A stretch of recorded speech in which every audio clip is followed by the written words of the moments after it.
बच्चों, अब हम लोग आज पहलवान की ढोलक में जो बचा है उसको पढ़ने जा रहे हैं। अब आइए आगे देखिए। नहीं सरकार, लड़ेंगे, हुक्म हो सरकार। तुम जाओ। मैनेजर साहब से लेकर सिपाही तक ने धमकाया। देह में गोश्त नहीं, लड़ने चले हैं शेर के बच्चे से। सरकार इतना समझा रहे हैं, दुहाई सरकार, पत्थर पर माथा पटक कर मर जाऊंगा। मिले हुक्म।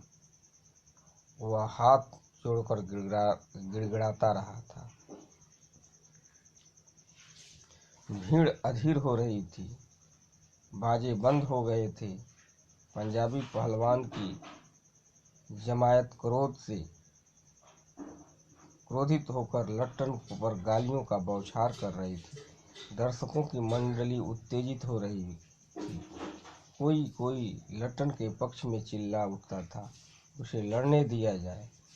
अकेला चांद सिंह मैदान में खड़ा व्यर्थ मुस्कुराने की चेष्टा कर रहा था। पहली पकड़ में ही अपने प्रतिद्वंदी की शक्ति का अंदाज उसे मिल गया था। विवश होकर राजा साहब ने आज्ञा दे दी, लड़ने दो। बाजे बजने लगे। दर्शकों में फिर उत्तेजना फैली, कोलाहल बढ़ गया। मेले के दुकानदार दुकान बंद करके दौड़े। चांद सिंह की जोड़ी चांद की कुश्ती हो रही है। चटधा गिड़धा, चटधा गिड़धा भरी आवाज में एक ढोल जो अब तक चुप था बोलने लगा, ढाक ढाक दिन ढाक दिन, अर्थात वाह पट्टे। लट्टन को चांद ने कसकर दबा लिया था। अरे गया गया, दर्शकों ने तालियां बजाई। हलवा हो जाएगा हलवा, हंसी खेल नहीं, शेर का बच्चा है बच्चों। चट गिड़धा, मत डरना। लट्टन की गर्दन पर केहूनी डालकर चांद चित करने की कोशिश कर रहा था। वहीं दफना दे बहादुर बादल सिंह अपने शिष्य को उत्साहित कर रहा था। लट्टन की आंखें बाहर निकल रही थीं, उसकी छाती फटने की हो रही थी।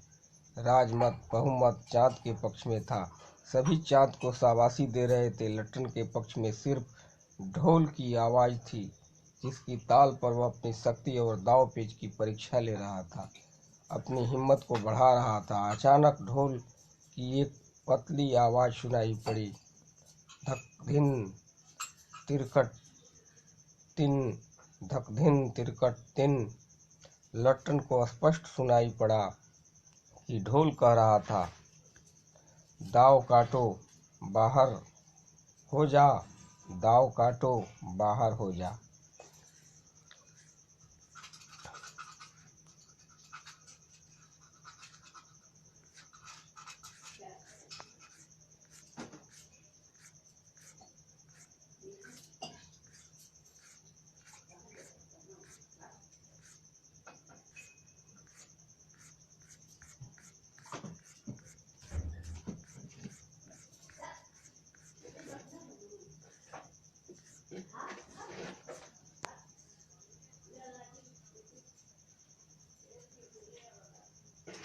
दाव काटो बाहर हो जाओ।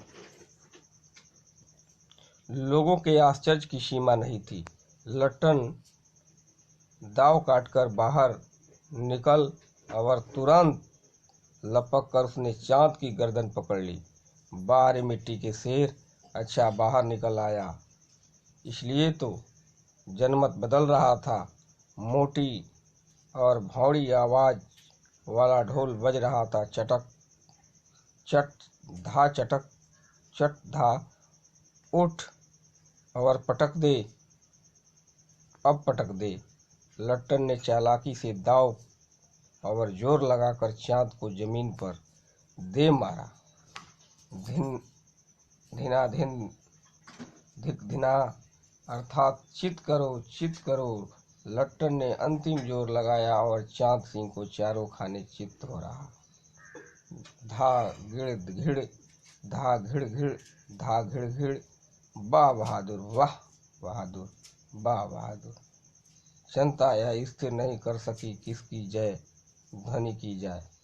फलता अपनी अपनी इच्छा अनुसार किसी ने माँ दुर्गा की, महावीर की, कुछ ने राजा श्याम नंदन की जय ध्वनि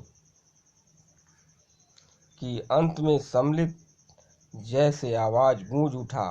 विजयी लट्टन कूदता फांदता ताल ठोकता सबसे पहले बाजे वाले की ओर दौड़ा और ढोलों को श्रद्धापूर्वक प्रणाम किया और फिर दौड़कर उसने राजा साहब को गोद में उठा लिया और राजा साहब के कीमती कपड़े मिट्टी में सन गए।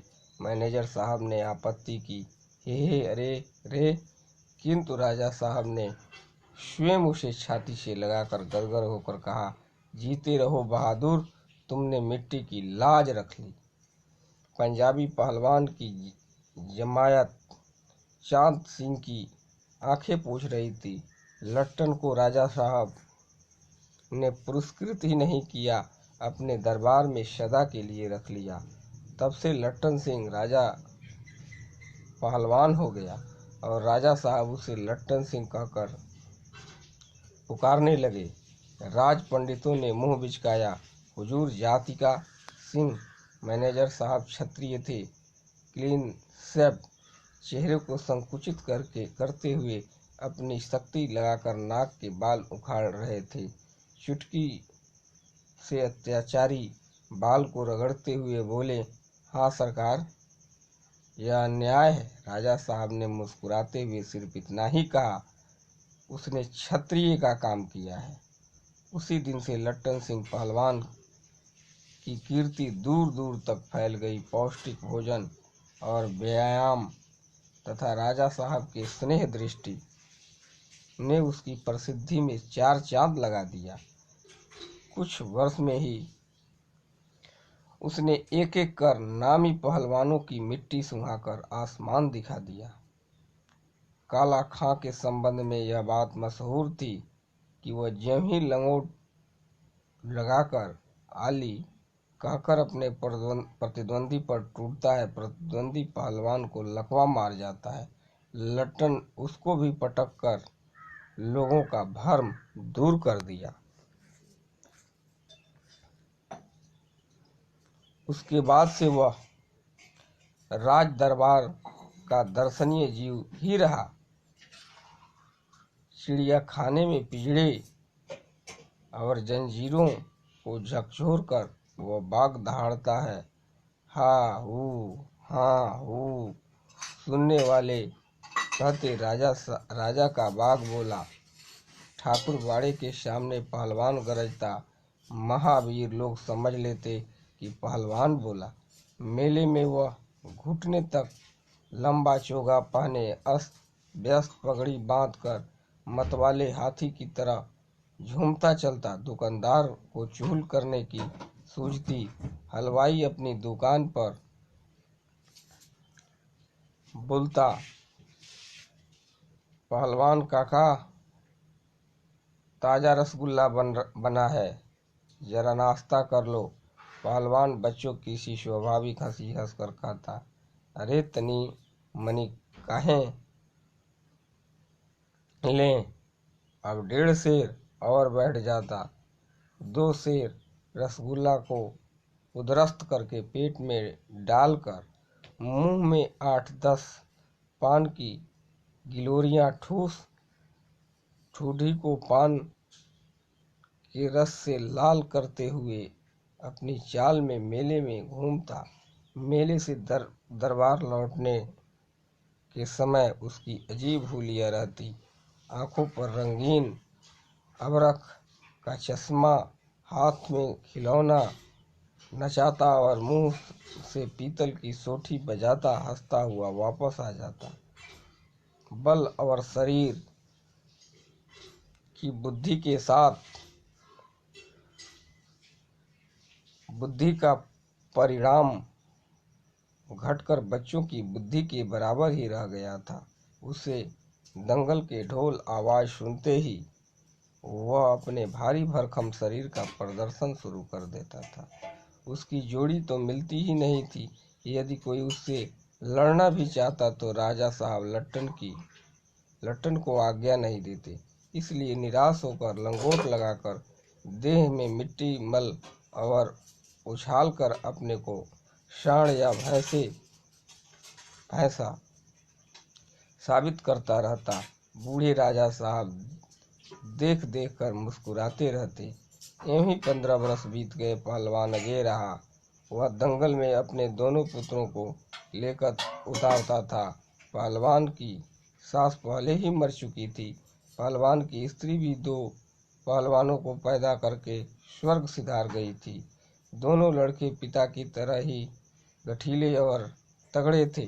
दंगल में दोनों को देखकर लोगों के मुंह से अनायास ही निकल पड़ता था, वाह, बाप से भी बढ़कर निकलेंगे ये दोनों ही लड़के राज दरबार के भावी पहलवान घोषित हो चुके थे।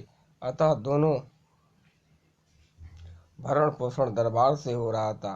प्रतिदिन प्रातःकाल पहलवान स्वयं ढोलक बजा बजा कर दोनों से कसरत करवाता। दोपहर में लेटे लेटे दोनों को सांसारिक ज्ञान की भी शिक्षा देता। समझे, ढोलक की आवाज का पूरा ध्यान देना। हाँ, मेरा गुरु कोई पहलवान नहीं, ढोल है। समझो, ढोल की आवाज के प्रताप से ही मैं पहलवान हुआ। दंगल में उतरकर सबके पहले ढोलों को प्रणाम करता। समझो, ऐसी ही बहुत सी बातें कहा करता था। फिर मालिक को कैसे खुश रखा जाता है, कब कैसा व्यवहार करना चाहिए आदि की शिक्षा वह नित्य दिया करता था। किंतु उसकी शिक्षा दीक्षा सब किए कराए पर एक दिन पानी फिर गया। वृद्ध राजा स्वर्ग सिधार गए। नए राजकुमार ने विलायत से आते ही राज्य को अपने हाथ में ले लिया। राजा साहब के समय शिथिलता आ गई थी। राजकुमार ने के आते दूर हो गई। बहुत से परिवर्तन हुए। उन्हीं परिवर्तनों में चपेटा घात में पड़ा पहलवान भी दंगल के स्थान पर घोड़े की रेस ने ले लिया। पहलवान तथा दोनों भावी पहलवानों का दैनिक भोजन व्यय सुनते ही राजा ने कहा, टेरिबुल। नए मैनेजर साहब ने कहा, हॉरिबल। पहलवान को साफ जवाब मिल गया कि राजा साहब राज दरबार में उनकी आवश्यकता नहीं। उसको गिड़गिड़ाने का भी मौका नहीं दिया।